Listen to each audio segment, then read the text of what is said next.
The Fairfield County Fair. First held in Lancaster, Ohio in October of 1850, through the years, it's remained the place for young and old to celebrate community, agriculture, family, and fun. Check out the art, the history, the animals, the games, the shows, the rides, the food, the tradition.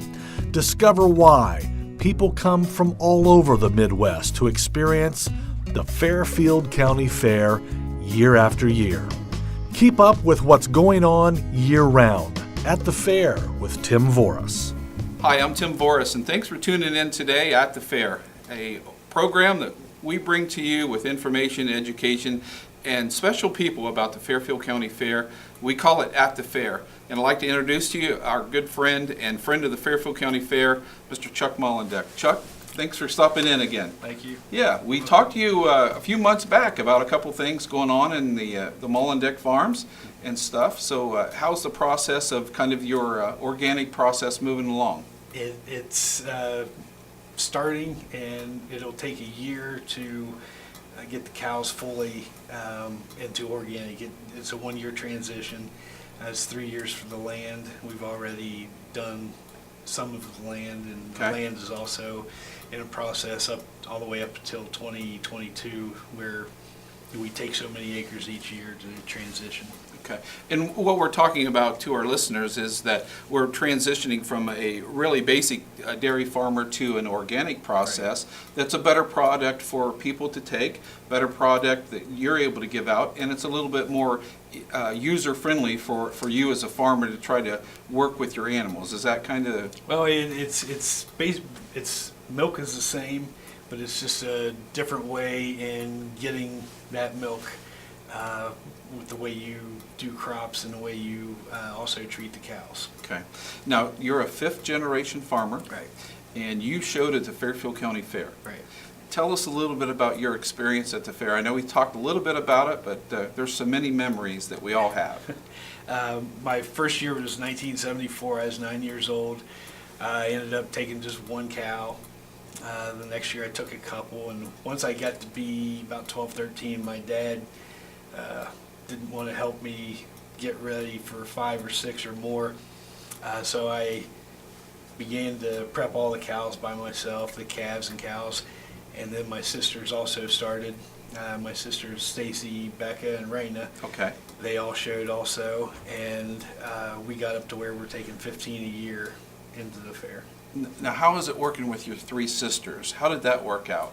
Pretty good? Were they good to you? Yeah. Oh yeah, there were times where we argued, and if you got in there early in the morning, because the show starts at, well, it used to start Friday at 8 a.m., so you had to get in there at 4:30, 5 o'clock to start washing, because the wash racks are not very big, and back then the barn was full, so there was a lot of cows to be washed, and all the families had arguments over who was doing what, and different people would get wet, and it's really cold early in the morning, so it was fun time. It's really kind of like a second or third family, the Fairfield County Fair, because every year, that second week of October, people are coming out to the fair to enjoy each other, enjoy what's going on, and share some special memories.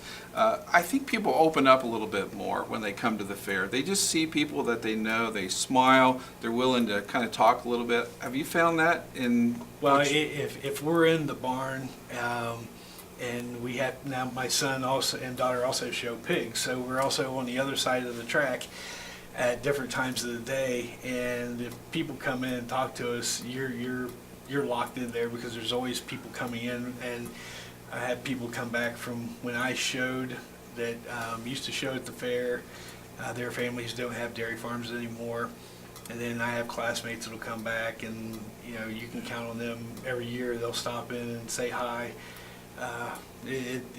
That's the one time of the year they know you're not messing or interrupting anything at the farm, but you always have a few minutes if somebody stops out and talks to you. Sure. I'm still learning a lot of that, because I used to hang out with the horses back in the horse arena and everything back there. But what I'm finding out is just the dairy program was really big at one time. You said there was 130 some entries. There's 130 plus dairy farms in Fairfield County, But that barn was clear full, and if you know how it is now, the cows only had probably a 4-foot space. Okay. And it was nothing but cows all the way down. Even the junior wing where you see goats have part of that, Yes. it was all dairy cows. Okay. Full. It And, was completely yeah. full at that time. And the classes were so big that they had to run heats because you couldn't fit all the cows in the show ring. And when we had showmanship, we had to go across the track to show in a big tent. Okay. And that had happened for years, I guess. And then soon after, they started building, more of the newer buildings that are over there now. I know we mentioned this a little bit in our first program earlier in the year, but what do you think we can do to improve the ability for young people to get more involved in dairy animals? Well, there are a lot of, there's less dairy farms, but, there are opportunities. I know Lee Kohler, he lets kids that are in his school district. I know there's kids from Bloom Carroll and Liberty Union that have showed, his nieces and nephew showed. And my nieces and nephews have also showed at our fair, friends of our family. Okay. And because if not, there's not enough dairy farmers to fill the barn. So you want to get other kids to come and enjoy that. And really, you don't even have to be a 4-H kid to be able to show. You can FFA show in could the open be class, open class. FFA, Good yeah. point. Very good Yeah. point. Yeah. We have an Ag Mazing building back at the Ed Sands building today, and we're working towards educating a lot of kids on a lot of different things. But I think that's true is that one of the things that you do, and we really appreciate this, is you bring one of the small dairy animals into the children's booth at the fair. And, we take care of it, and we have somebody over there and everything, but the kids really get a chance as a young age to see some of those animals over there.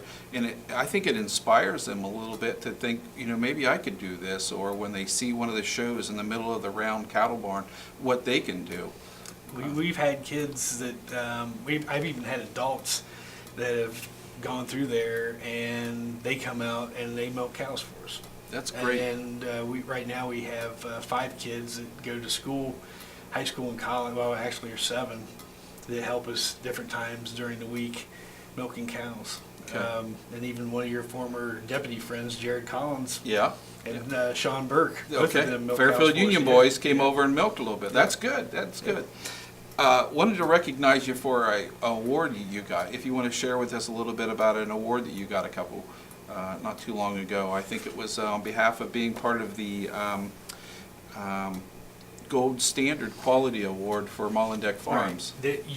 There's a certain level of quality of milk, and if you meet that criteria, you get, like, out of 12 months, then like every month it's the highest quality that you can achieve. But we don't give those out any longer because it's basically from back in the 70s and 80s, the quality of milk has gotten even better, so that extends the shelf life. Okay. And they, like in cheese, you get a greater cheese yield if the quality is higher. Okay. And there's certain things you do with the cows that get you the higher quality. Okay, good. Well, thanks for joining us again today at the fair. We get closer to the fair and get over to that area of the round barn. Maybe we'll stop over and do a program with you over there. So thanks for joining us today. Thank you. Thank you for tuning in today. I wanted to take a few minutes to thank Fairfield Christian Academy students and staff, and JT Burcham does a great job putting on this program. And to Nauman Signs, they do a great job with us, helping out with our signs, and Friends of the Fair that make this program work like it does. Thanks again. Thanks for tuning in, and we'll see you in just a short period of time because At the Fair is coming up.